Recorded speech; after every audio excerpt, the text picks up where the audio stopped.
जय श्री श्री जगन्नाथ बलदेव सुभद्रा माननी सुदर्शन प्रभु की जय।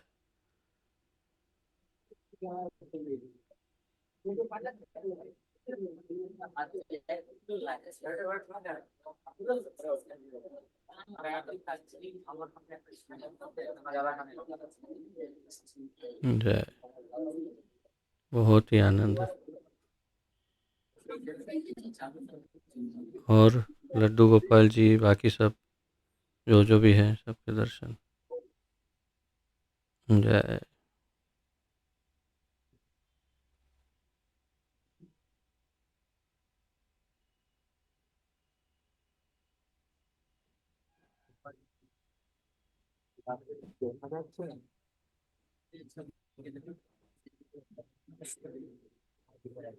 जय।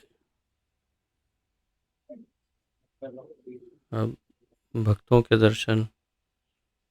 किचन में ले जाओ प्रभु जी। हाँ, किचन में ले जाओ, किचन में। नहीं, सभी भक्त जो बैठे हैं उनके दर्शन करवाओ।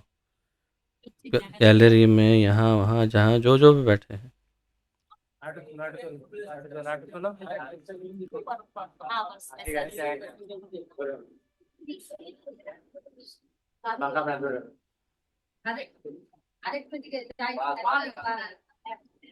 ओके।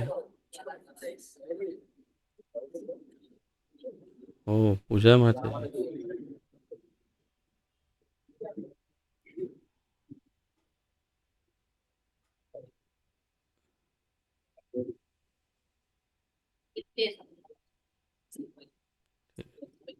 ओके, सोफा पर। ओ, बड़े बड़े महात्मा सब बैठे हैं। जय हो, जय हो। मुझे जब बताया कि गिरिधारी गोपाल प्रभु और करुणाधाम प्रभु और बंधु वासुदेव प्रभु इतने दूर से आए हैं, तो मैंने सोचा कि नहीं, क्लास करना ही पड़ेगा।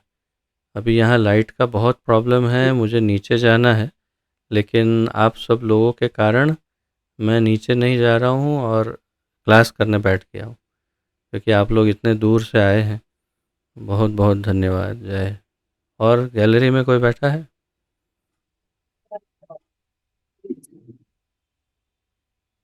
अच्छा,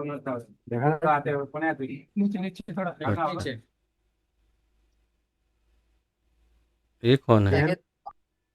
ओह, अच्छा। अच्छा, ये तो रेगुलरली जो लोग कोने में बैठने वाले, जैसे लास्ट बेंचर्स होते हैं। ये कौन है लाल टी शर्ट में? नीचे करो। ये कौन है? हरे कृष्ण प्रभु जी, धन्यवाद प्रणाम सर। है। प्रभु जी, तो ममता माता जी, रिंकू का मामा का जो लड़की है, उनका जो होती है आजकल। अच्छा, मुझे तो लगा बच्चा है छोटा सा। ये तो पति है, लेकिन लगता बच्चे जैसा है। अच्छा, ठीक है। तो सभी का स्वागत है। अब हाँ, अच्छा, हरे कृष्णा, केम छो? ओके, तो लगा दो फिर से। तो ये बाहर बैठने वाले तो भक्त मुझे देख नहीं पाएंगे ना फिर।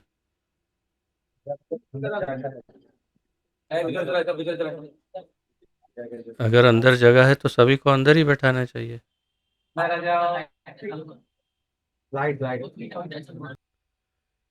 जय राधा माधव, जय कुंज बिहारी। जय राधा माधव, जय कुंज बिहारी। जय राधा माधव, जय कुंज बिहारी। जय गोपी जन वल्लभ गिरिवरधारी। यशोदानंदन व्रज जन रंजन, यशोदानंदन व्रज जन रंजन। यमुना तीरा वनचारी, जय राधा माधव जय कुंज बिहारी। हरे कृष्ण कृष्ण कृष्ण हरे हरे, हरे राम राम राम हरे हरे, हरे कृष्ण कृष्ण कृष्ण हरे हरे, हरे राम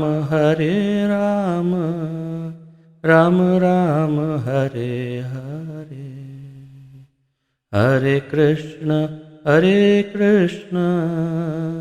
कृष्ण कृष्ण हरे हरे, हरे राम राम राम हरे हरे। जय राधा श्याम सुंदर राधे, जय कृष्ण बलराम जय कृष्ण बलराम, जय ललिता विशाखा जय राधे श्याम, ललिता विशाखा जय राधे श्याम, जय गौरनिताय जय गौरनिताय, जय निमाय निताय जय निमाय निताय जय निमाय निताय, जय जगन्नाथ जय बलदेव जय सुभद्रा जय सुदर्शन, जय प्रभुपाद जय प्रभुपाद जय प्रभुपाद श्रील प्रभुपाद, जय गुरुदेव जय गुरुदेव जय गुरुदेव जय गुरुदेव।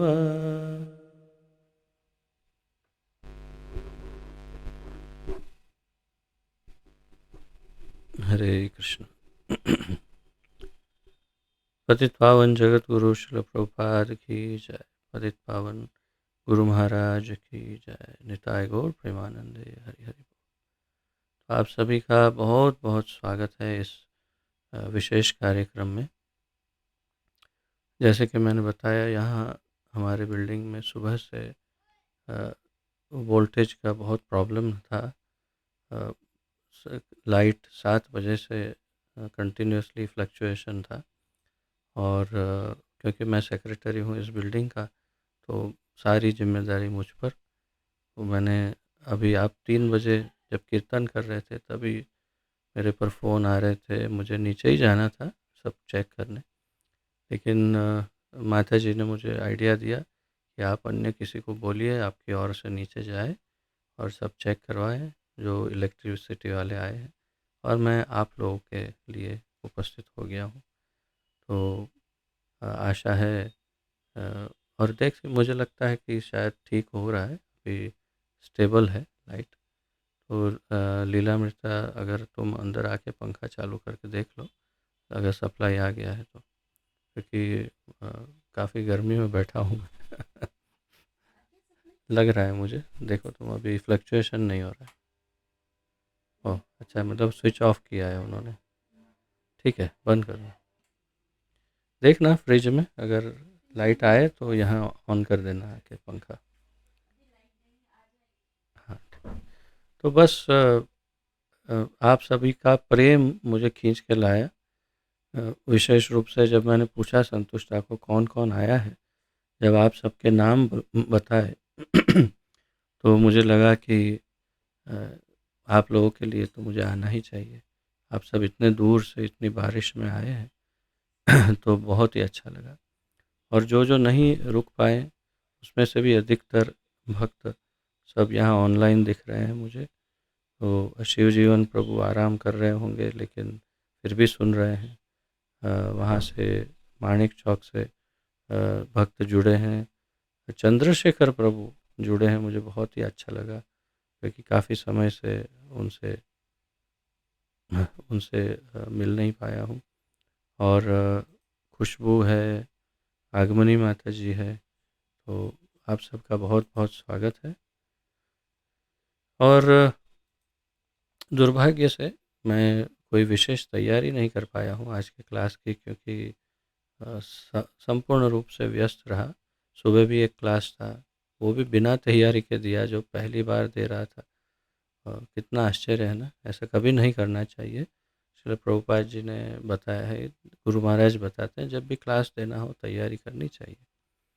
लेकिन मैं कुछ हमारे चैत्य गुरुदेव पर ज़्यादा ही निर्भर हूँ, और वे बहुत करुणामय हैं मुझ पर, और उनकी कृपा से वही बोलते हैं चैत्य गुरुदेव, हृदय में बैठे हुए परमात्मा, और वही मैं आपके समक्ष प्रस्तुत करता रहता हूँ।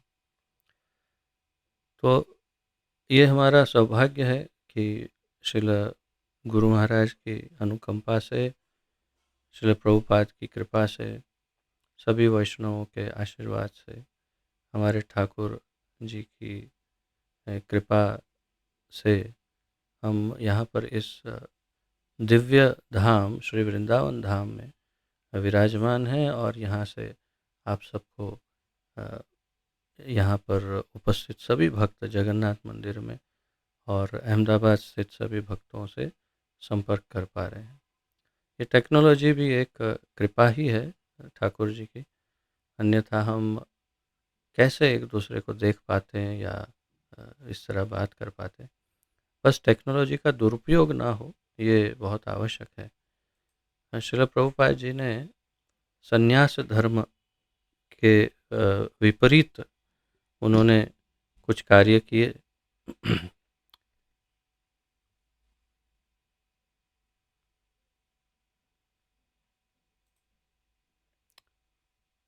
श्रील प्रभुपाद जी ने संन्यास धर्म के विपरीत कुछ ऐसे कार्य किए कि जो कोई सन्यासी ज़्यादातर नहीं करते, जैसे कि सारी टेक्नोलॉजी का प्रयोग, मशीनरी का, आधुनिकता का, सबका प्रयोग संन्यास धर्म में इन सब का वर्जन होता है। इनकी शुरुआत श्रील भक्ति सिद्धांत सरस्वती ठाकुर ने ही की थी, उनके गुरुदेव। जब कोलकाता में, पूरे कोलकाता के अंदर 2 ही कार्स थी, गाड़ियाँ। एक गाड़ी, कोई अतिशय धनवान व्यक्ति होगा, कल्पना कर सकते हैं, पूरे कोलकाता का सबसे धनवान व्यक्ति, उनके पास गाड़ी थी, और दूसरी गाड़ी श्रील भक्ति सिद्धांत सरस्वती ठाकुर प्रभुपाद के पास थी। यानी श्रील भक्ति सिद्धांत सरस्वती ठाकुर ने सन्यासी होते हुए कार का प्रयोग प्रारंभ किया। बहुत लोगों ने प्रश्न उठाए, लेकिन उन्होंने कहा कि भगवान के कार्यों में, भक्ति कार्यों में, भक्ति के प्रचार कार्य में हर एक वस्तु का प्रयोग किया जाना चाहिए। सभी वस्तु समसिद्धिम हरितोषणम, जो भी हमारे पास है वो सब कुछ भगवान के की संतुष्टि के लिए है। समसिद्धिम हरितोषणम। हमारी जो इंद्रियां हैं, हमारे पास जो धन है, जो वस्तुएं हैं, हमारा परिवार है, जो कुछ हमारे पास है, उन सब का प्रयोग हमें भगवान की सेवा के लिए करना चाहिए। यही नियम है। और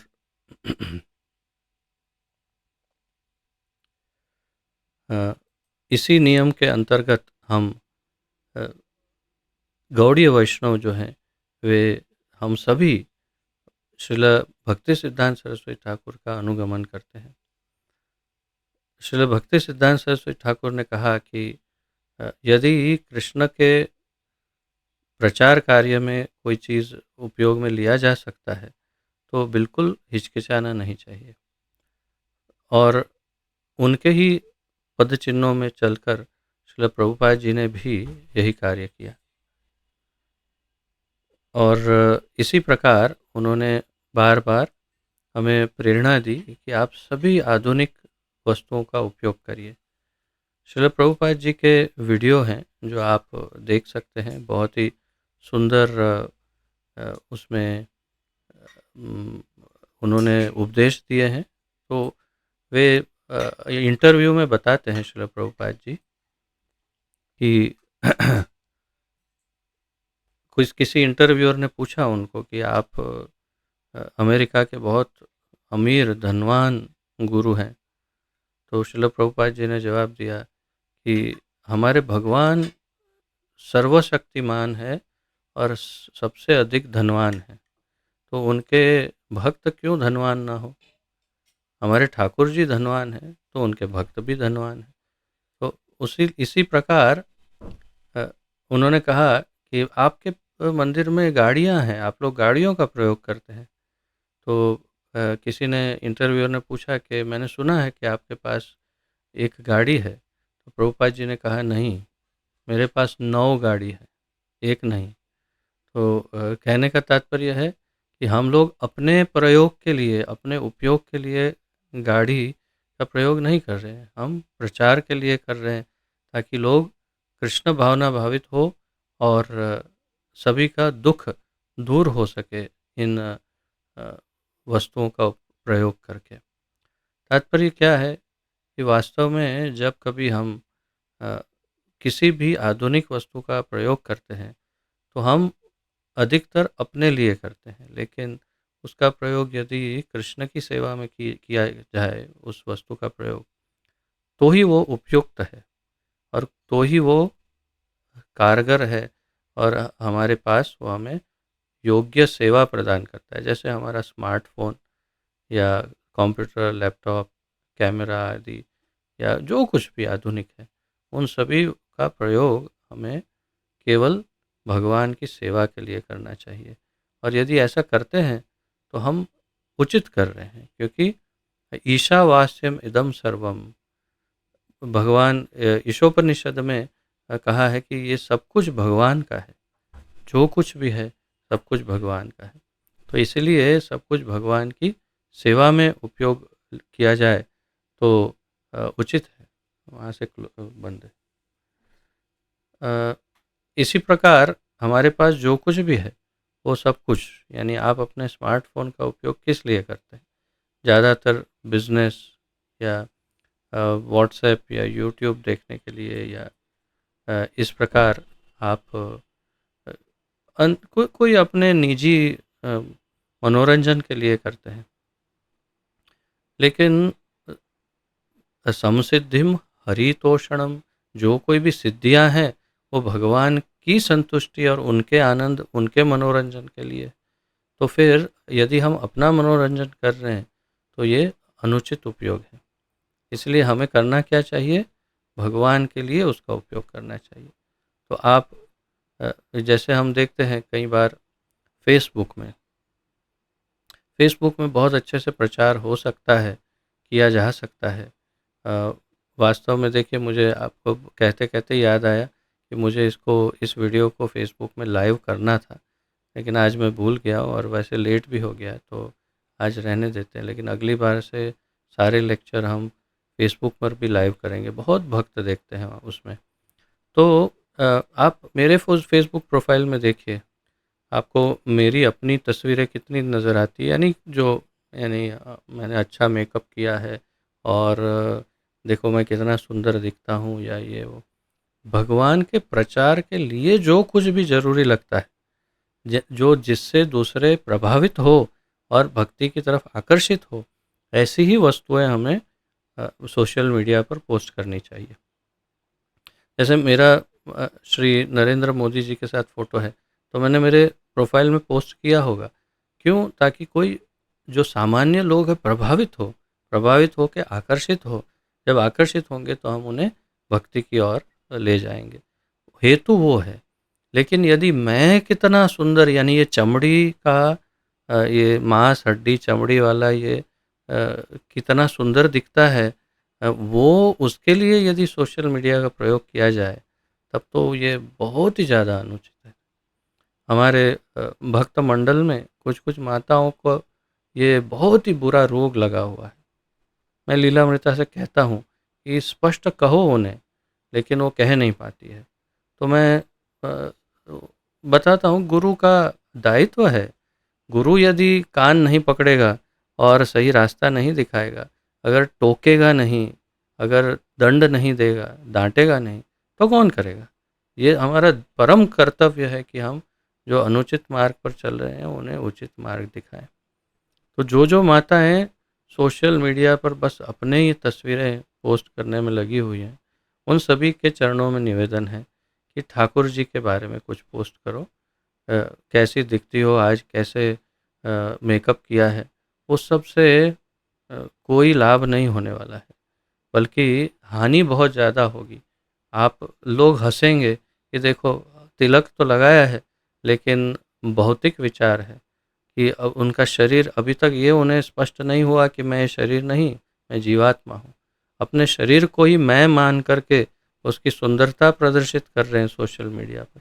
देखो कितने मूर्ख हैं, कितने बुद्धिहीन हैं।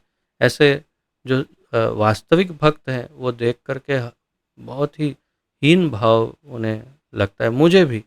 अब देखिएगा, मैंने कई बार कई माताओं के और जब भी देखे तो उस पर या तो क्रोधित या रोने वाला ऐसा इमोटिकॉन शेयर किया होगा। तो अगर वो देखते हों तो, क्योंकि मुझे बहुत ही ज़्यादा आश्चर्य होता है कि सोशल मीडिया सामान्य लोगों के लिए अपने आप को दिखाने के लिए, लेकिन आप सामान्य नहीं हो, दीक्षित हो चुके हो। उसका प्रयोग आप अपना चेहरा दिखाने के लिए कर रहे हैं। और क्या समझते हैं, miss world, miss universe, miss Cosmos, miss Golok, क्या हो आप कि जिसमें इतनी इतनी सुंदरता भरी पड़ी है कि आपको ये प्रदर्शित करना पड़े कि हाँ हाँ, देखिए देखिए सब कितना हाँ हाँ, ये सुंदरता भरी है देखो। और आपको देखते ही लोग हो बेहोश हो जा रहे। आहा हा हा, हे सौंदर्य की देवी, हम तो आपको देख करके बिल्कुल सुध बुध खो बैठे हैं। ऐसा ऐसा ये दशा हो जाए, ऐसा सोचते हैं आप कि आपको ऐसा लगता है कि ऐसा हो रहा है। मूर्ख समझते हैं आपको लोग। ये देखो मूर्ख अपने आप को सुंदर समझती है और देखो कैसा मेकअप कर करके सामने बैठी है। हाँ, अधिकतर मैंने एक बार एक डॉक्टर से बात की थी कि जो लोग अलग अलग फ़ोटोज़ अपने प्रोफाइल पिक्चर बदलते रहते हैं व्हाट्सएप में या फेसबुक में और पोस्ट करते हैं, तो ये क्या है। तो उन्होंने बताया कि ये वास्तव में मनोरोग है, ये मानसिक बीमारी है कि जो अपने आप को महत्व देना चाहते हैं, महत्वाकांक्षी है, और अपने महत्व के लिए वे भगवान का नाम लेकर के पोस्टिंग अपना करते हैं। तो ये बहुत बड़ा एक मनोरोग है, इससे बचिए और अपने बहुत ज़्यादा सुंदर सुंदर चेहरे को प्रदर्शित मत करिए। सब जानते हैं सुंदर है, उसके बदले ठाकुर जी के सुंदर सुंदर फोटोज़ पोस्ट करिए। ठाकुर जी को ये जो सारा लपेड़ा, गुजराती में बोलते हैं लपेड़ा, तो जो सारा आप पेंटिंग कर रहे हो चेहरे पर, वो पेंटिंग ठाकुर जी को करिए, सुंदर सजाइए, बहुत अच्छा अच्छा उनको आभूषण आदि पहनाइए और सुंदर सुंदर पगड़ियाँ, मोर पंख, बांसुरी, कुंडल, तिलक आदि बहुत सुंदर, और सुंदर भोग लगा करके अलग अलग एंगल से बहुत सुंदर फोटोज खींचिए और वो प्रतिदिन शेयर करिए। ये आपका दायित्व भी है और यही आपको करना चाहिए, इसीलिए आपको सोशल मीडिया भगवान ने प्रदान किया है। लेकिन लेकिन ये है कि आप अगर इसका दुरुपयोग कर रहे हैं तो फिर आप समझिए कि इसका परिणाम क्या होगा आगे, सोचिए। क्यों? क्योंकि जो व्यक्ति भगवान की दी हुई अ, सिद्धियों का, शक्तियों का उपयोग उनकी सेवा में नहीं करते, वे उनकी दशा क्या होती है वो आप समझते हैं। क्या मुझे इंद्र इंद्रदेव का उदाहरण देना पड़ेगा कि कैसे वे अपनी इंद्रियों के लिए या इस प्रकार कुछ करते हैं और फिर क्या दशा होती है। इतिहास में देखिए, जिन जिन असुरों ने जो जो भी शक्तियाँ उन्हें प्राप्त हुई, सिद्धियाँ, उसका प्रयोग जब अपने लिए किया तो क्या दशा हुई। तो हम केवल तिलक लगाने से, कंठी पहनने से, अपने आप को और दीक्षित हो जाने से, हम यदि समझते हो कि हम गोलोक के दरवाजे पर अभी से वो लोग वहाँ पर एक बैनर लगा दिए होंगे, वेलकम सुंदरी माता जी, आपके लिए गोलोक के दरवाजे पर हम लोग बड़ी आतुरता से एक पैर पे खड़े हैं और सुंदर सुंदर इत्र, फूल, अगरबत्तियां, दीपक, चंदन आदि लेकर खड़े हैं। कब पधारने वाले हैं आप?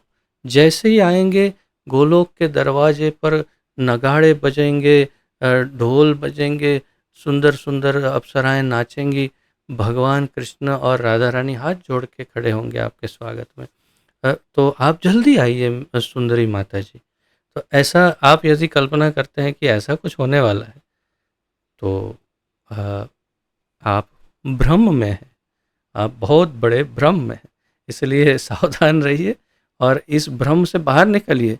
सोशल मीडिया का दुरुपयोग बंद कीजिए। और अभी इसके बाद आगे अगर मैंने आपके सोशल मीडिया पे आपकी एक भी तस्वीर देखी तो देख लीजिए मैं आपके प्रति मुझे क्या एक्शन लेना पड़ेगा। आपके शिक्षा गुरु का पद आपने जो प्रदान किया है उसके नाते मुझे जो दंड देना पड़े वो भी मैं दूंगा, क्योंकि बहुत हो गया। अब मैं त्रस्त हो गया हूँ और एक एक माता बढ़ती जा रही है। एक एक माता सभी अपने अपने दूसरे को देख कर वो वाली कर रही तो हम भी करेंगे, हम भी तो उससे ज़्यादा सुंदर हैं, और फिर अपनी सुंदरता प्रदर्शित कर रहे। तो तात्पर्य ये है कि उसका दुरुपयोग कृपया दया करके बंद करें और अपने ठाकुर जो हैं उनको प्रदर्शित करें, उनको शेयर कीजिए सबके साथ। और यदि आपके वहाँ ठाकुर ना हो तो जगन्नाथ मंदिर में आके जगन्नाथ के फ़ोटो लेकर शेयर कीजिए। और या तो फिर गुरु महाराज के लेक्चर, गुरु महाराज के फ़ोटो उसे शेयर कीजिए, प्रभुपाद की वाणी वो शेयर कीजिए। अरे देखो अपने आप अब कितने फ़ोटो शेयर करेंगे, अपने वही चेहरा रहेगा, बदलेगा नहीं। आपको क्या लगता है ये एंगल से अलग, ये एंगल से अलग? नहीं होने वाला है, कुछ फ़र्क नहीं पड़ेगा, सेम रहेंगे। तो विश्व सुंदरियों को, सभी सुंदरी माताओं को मेरा बहुत बहुत ये निवेदन है। तो निवेदन ही समझो अभी तो, बाद में आगे एक्शन होगा नेक्स्ट। तो मेरी पत्नी बहुत वीक पड़ जाती है, उन्हें मैं कहता हूँ, सुनती नहीं है, बताती नहीं है सब माताओं, है ना। आज ही माताओं की मीटिंग हुई थी, कल शाम को, और मैंने उनसे कहा कि आप ये टॉपिक छेड़िए, लेकिन उनको लगता है कि अरे बुरा मान जाएगी। अब इसमें अच्छा मानने वाला क्या था? उनको अच्छा लगा कि क्या करना है, जब भक्ति का प्रचार ही नहीं कर पा रहे हैं तो उनको व्यर्थ ही मेरी कमेंट सुना दी। प्रभु जी बोल रहे हैं आपका फेसबुक प्रचार कैसा चल रहा है, लेकिन वास्तव में मैं फेसबुक प्रचार की तारीफ नहीं कर रहा था। मैं फेसबुक पर जो अनर्थ कर रहे हैं उसके लिए कह रहा था, लेकिन इन्होंने सही मैसेज पास ऑन नहीं किया माता जी ने। अभी वो लाइव है, सुन रही है राधा रानी के रसोई घर से, और आशा है कि आगे आवश्यकता पड़ने पर सभी को निर्देशन दिया करेंगी वो। दूसरा एक आज हमने नोट किया बच्चों के क्लास में कि कुछ बच्चों को जब मंगलाचरण बोलने के लिए कहा गया तो उन्हें मंगलाचरण नहीं आता। फिर उनको गुरु प्रणाम मंत्र बोलने के लिए कहा गया तो गुरु प्रणाम मंत्र नहीं आते। हरे कृष्ण महामंत्र सिर्फ आता है। तो आज या कल ही ज्वाइन हुए हो ऐसे बच्चे, यानी दीक्षित भक्तों के बच्चे, कि अगर इतनी दुर्दशा है तो यानी आपके घर में भक्ति का माहौल नहीं है। ये बहुत ही सुनिश्चित, एकदम निश्चित बात है कि आपके घर में भक्ति का माहौल नहीं है, और ये आपके लिए बहुत ही ज़्यादा हानिकारक हो सकता है। दीक्षित भक्त होते हुए आप यदि अपने बच्चों को भक्ति के अंदर प्रशिक्षित नहीं कर पाएंगे तो फिर आगे कुछ भी नहीं हो पाएगा, सब कुछ व्यर्थ हो जाएगा। इसलिए आप ये प्रयत्न कीजिए कि आपके बच्चे भक्त बने, उन्हें ऐसा माहौल दीजिए और प्रशिक्षण दीजिए। कौन कौन माता पिता अपने बच्चों को प्रशिक्षण दे रहे हैं भक्ति का? हमारे सामने बोलना नहीं चाहिए, लेकिन क्योंकि अगर गुरुपद आप दे रहे हैं तो मेरा अधिकार और मेरा कर्तव्य है। लेकिन हम देख चुके हैं कि जिन भक्त परिवारों में बच्चों को योग्य भक्ति का प्रशिक्षण नहीं दिया जाता, वे कुछ उल्टा ही कर देते हैं। विशेष रूप से बच्चियां जब बड़ी होती हैं तो कुछ ऐसा कर देते हैं कि जो हम नहीं चाहते, और वो इसीलिए क्योंकि उनको पूर्ण रूप से छूट दी जाती है सोशल मीडिया का, मोबाइल का उपयोग करने के लिए, और भक्ति में आगे बढ़ने के लिए उन्हें कोई विशेष प्रशिक्षण या प्रयास नहीं किया जाता, क्योंकि हम ही नहीं करते। हम नहीं करते तो हम उनको कैसे बताएंगे? वो बच्चे हमें ही बोलेंगे कि आप क्या करते हैं, आप भी तो ये देखते हो, वो करते हो, ये करते हो। तो यदि हम नहीं पालन करेंगे तो हमारे बच्चे कैसे करेंगे? इसके विपरीत उदाहरण है। आप देखिए शिव जीवन प्रभु के घर में दीपायन प्रभु इतना छोटा सा है, लेकिन उन्हें कितना सारा प्रशिक्षण देने का बहुत भरसक प्रयास करते हैं। शिव जीवन प्रभु की जितनी कैपेसिटी है, उनका उनका जितना सामर्थ्य है, जितनी समझ है, जितना ज्ञान है, उतने उसके अनुसार वे बहुत प्रयास करते हैं अपने बच्चे को आध्यात्मिक प्रशिक्षण देने का। यदि आप समझते हो कि वो अपने आप भक्त बनेगा, तो आप गलत समझ रहे हो। आपका दायित्व है, आपको उन्हें प्रशिक्षित करना है, शिक्षा देनी है। ये शिक्षा नहीं देंगे तो वो अपने आप भक्त नहीं बनने वाला है। ये कोई ऑटोमेटिक प्रोसेस नहीं है, ट्रेनिंग आवश्यक है।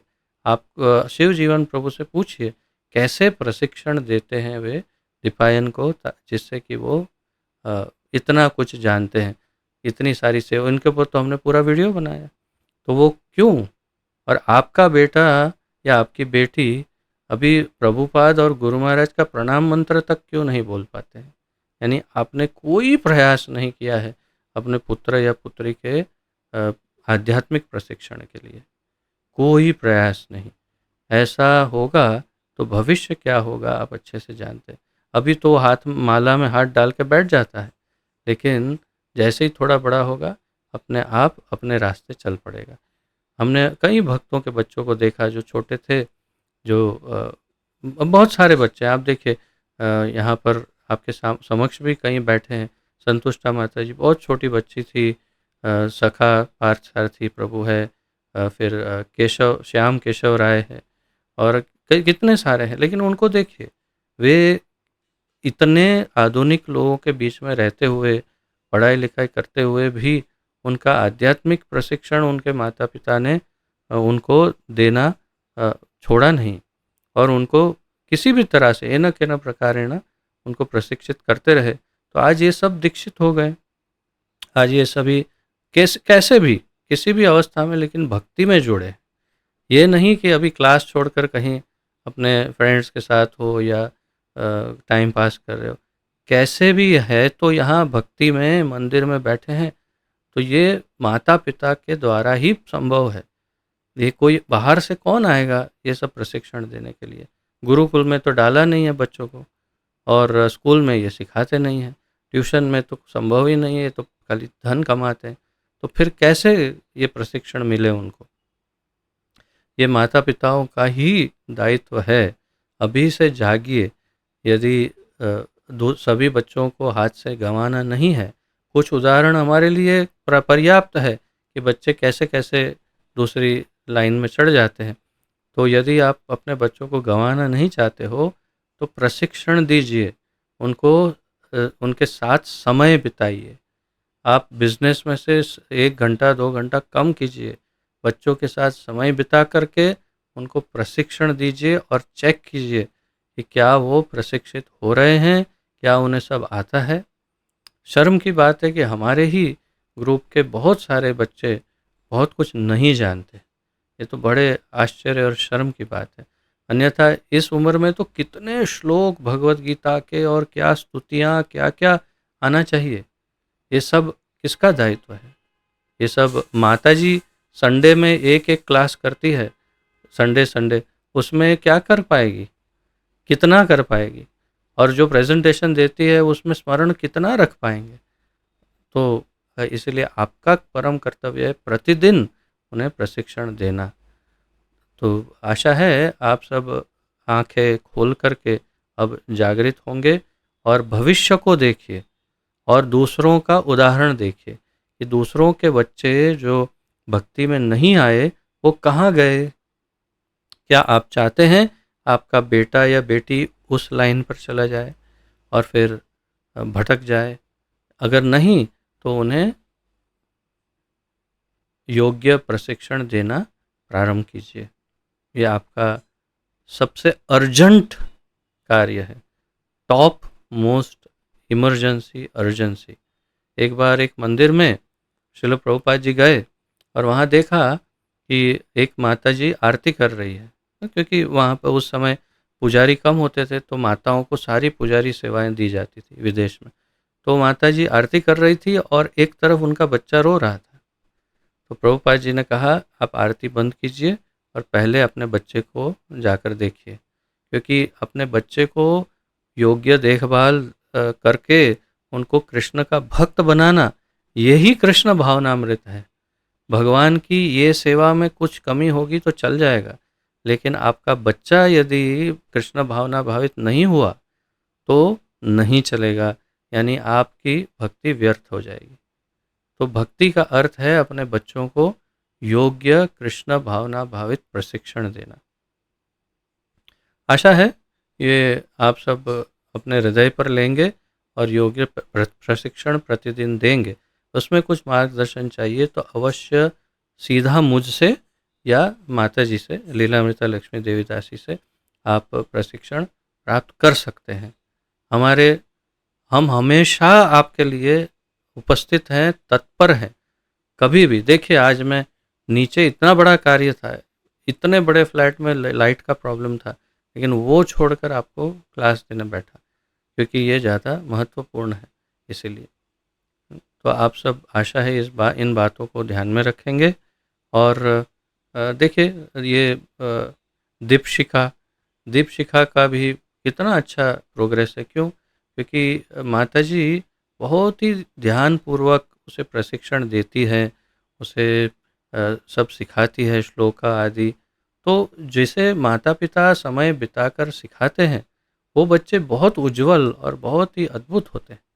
संतुष्टा माता जी अगर गुरु पद पर बैठी, अगर शिक्षा गुरु बन पाई, तो उसके पीछे उनके माता पिता का श्रेय है।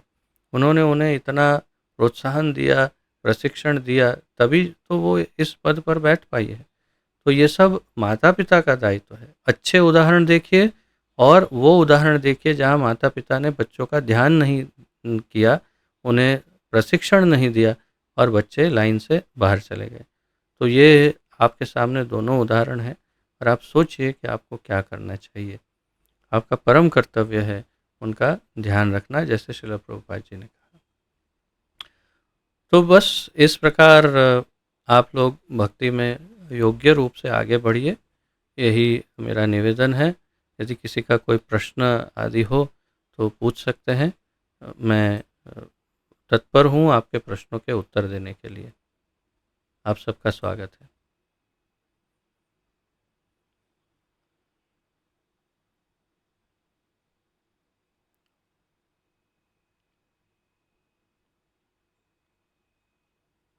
ठीक है, तो फिर यदि किसी का कोई प्रश्न आदि ना हो तो फिर यहाँ पर विराम लेते हैं। राधाष्टमी पर आप सब मंगला आरती से मंदिर जाइए और वहाँ पर सेवा प्रदान कीजिए। यहाँ पर भी, इस मंदिर में भी, श्री जगन्नाथ मंदिर में भी सेवा करनी चाहिए। यहाँ भी राधा श्याम सुंदर जी चित्र रूप में विराजमान हैं। राधा रानी प्रस्तुत है, उनके बिना मंदिर ही नहीं बन सकता। तो जगन्नाथ जहाँ है तो राधा रानी के बिना कृष्ण कैसे हो सकते हैं? तो इसलिए अदृश्य रूप में ही सही, लेकिन या चित्र रूप में ही सही, लेकिन राधा रानी तो है ही है अवश्य ही। तो आप सब यहाँ भी आइए। जो भक्त मंगला आरती में जुड़े नहीं आज, उन सबको मैं बता दूं कि हमने आज से ऑनलाइन मंगला आरती और जप का भी प्रारंभ किया है। तो आप सब यदि मंदिर नहीं आ पाते हैं, जो नारोल में रहते हैं, मैं ये नहीं मान सकता कि बिना कारण आप मंदिर नहीं आ सकते। यदि बच्चों को स्कूल हो या ऐसा कोई हो तो अलग बात है, अन्यथा आपको मंदिर ही जाना चाहिए, जगन्नाथ मंदिर। और अगर नहीं जा सकते तो आप ऑनलाइन जुड़िए, आज सुबह कुछ भक्त ऑनलाइन जुड़े थे, 6 बजे से 6:30 बजे तक अब प्रतिदिन मंगला आरती होगी, जिसमें मुख्य आरती जगन्नाथ जी की होगी जो हम लाइव दिखाएंगे। उसके साथ आपके घर के ठाकुर की आरती आप साथ साथ में करना चाहो तो कर सकते हो, नहीं भी करो तो आप मंदिर की आरती अटेंड कर रहे हो तो आपके घर के ठाकुर की आरती नहीं होगी तो हो ही बराबर ही है, जैसा श्रील प्रभुपाद जी ने हमें बताया। और फिर 6:30 बजे से हम सब बैठ कर के माला जप करेंगे एक साथ। आज हमने प्रयास किया क्योंकि आज संडे था, मेरा एक क्लास भी था, इसलिए हम लोग तो ऑफलाइन हो गए थे जल्दी, लेकिन प्रतिदिन 6:30 से 8 हम सब जप करेंगे और 8 बजे फिर श्रृंगार होगा जगन्नाथ जी का। और उसके पश्चात आप सब अपने कार्य में, दैनिक कार्यों में जुड़ सकते हैं। जो माताएं रसोई घर में कुछ भोग बना रही हो आज इत्यादि, तो वे सब भी अपने मोबाइल पर जूम पर ऑनलाइन जुड़ सकती हैं। कम अगर जप कर नहीं सकती तो सुन तो सकती है, या हम, क्योंकि हम गुरु महाराज का जप उसमें रखते हैं सुबह, तो अच्छा ही है, आप जप सुन के अपना भोग सेवा कीजिए। और जो जुड़ सकते हैं घर में अवश्य जुड़िएगा, आप चाहे जहाँ भी हो, लेकिन कल से मुझे अधिक से अधिक भक्त दिखने चाहिए इस कार्यक्रम में, ठीक है। और जो नहीं दिखेंगे उनको व्हाट्सएप पर मुझे लिख करके मैसेज भेजना होगा कि क्यों नहीं आ पाए, क्या कारण था, ठीक है। तो ये आप सब ध्यान में रखिएगा, जो नहीं जुड़ पाए वो मुझे लिख के मैसेज भेजिए क्यों नहीं आ पाए थे। अगर कारण नहीं है तो आपको जुड़ना ही है। विशेष रूप से जिनकी दीक्षा बाकी है उनके लिए तो इसका कोई पर्यायी, कोई दूसरा ऑप्शन नहीं है आपके पास, आपको जुड़ना ही जुड़ना है, करना ही है, अन्यथा दीक्षा में मैं आपको सहायता नहीं कर पाऊँगा। तो इसलिए आप सब दया करिएगा, कृपा कीजिएगा और अवश्य ही कल से सभी ऑनलाइन या ऑफलाइन जगन्नाथ मंदिर में या ऑनलाइन ज़रूर जुड़िएगा। स्पष्ट है, एकदम क्लियर, सभी के लिए स्पष्ट है? Very good. फेसबुक वालों को क्लियर है? Very good. फेसबुक का फेस छोटा छोटा हो गया है, मैं देख पा रहा हूँ, ठीक है, कोई बात नहीं। तो एक दूसरे के सामने मत देखिए, ये बहुत अपमानजनक है, ऐसा नहीं करना चाहिए। कोई एक व्यक्ति की बात नहीं है, ये सभी की बात है। सभी कहीं ना कहीं कुछ ना कुछ गड़बड़ करते ही रहते हैं, तो इसलिए ऐसे ऐसे एक दूसरे के सामने ऐसे देख के उसका अपमान मत करिए, ये उचित नहीं है, ठीक है। तो कल से मिलते हैं ऑनलाइन सुबह, सब एक साथ मिलकर जप करेंगे। पतित पावन जगत गुरु श्रील प्रभुपाद की जय। पतित पावन गुरु महाराज की जय। निताय गौर प्रेमानंदे हरि हरि बोल। वांछा कल्पतरुभ्यश्च कृपा सिंधुभ्य एव च पतितानां पावनेभ्यो वैष्णवेभ्यो नमो नमः। अनंत कोटि वैष्णव वृंद की जय। आप सभी के चरणों में हमारा कोटि कोटि दंडवत प्रणाम। आप सबका बहुत बहुत धन्यवाद। ऑनलाइन जुड़ने वाले सभी भक्तों का बहुत बहुत धन्यवाद। हरे कृष्णा। धन्यवाद। शिक्षा गुरु श्रीमान दामोदर की हरे कृष्ण। गुरु श्रीमती लक्ष्मी धन्यवाद। हरे कृष्ण। कभी आओ।